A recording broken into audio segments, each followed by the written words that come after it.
Hey everybody, did you know that when you experience stress and it shows up in your body, this is your body's way of guiding you toward a truth that you are interested in knowing that as of yet might be out of view? So our bodies are amazing, right? In the way that they show us stress. They show us stress in things like tension in our neck and shoulders or in headaches.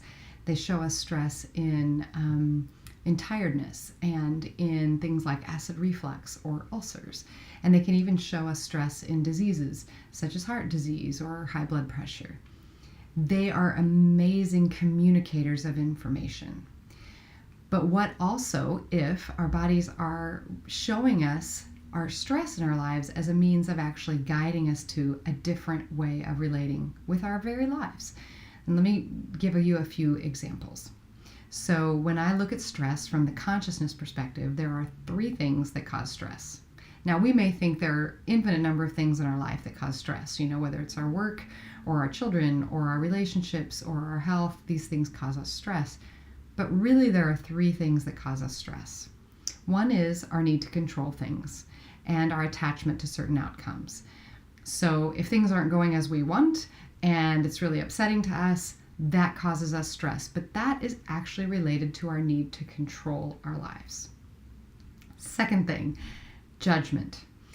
We feel stress around judgment around ourselves. So maybe I'm getting up to do a presentation and I'm worried about it being good enough, or I want my colleagues to like me, or whatever the things are, and I feel stress about how I am in the world.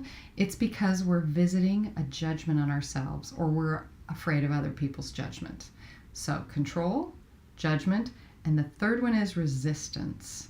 And it's related actually to that first one, an attachment to outcomes and control. Actually, all these are very related.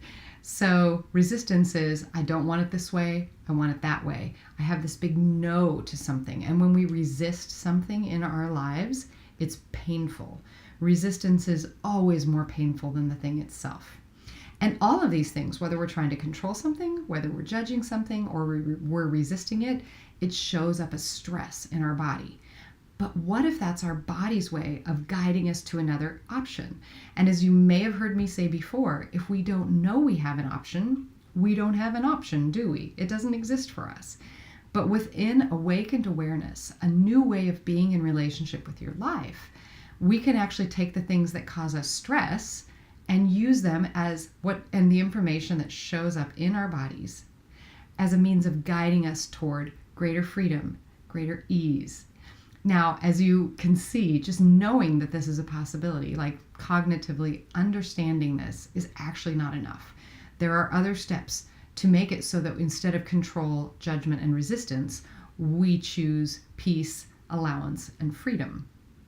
That's what we're going to open up together on Monday night in our free live stream. And it's about your body as a master guide for your life, because your body shows you your stress faster than anything else. I hope you'll join me. There's a link here. Just click it to register, and there is a replay if you can't make it live. So tune in, de-stress, new relationship. Let your body guide you. Love you guys.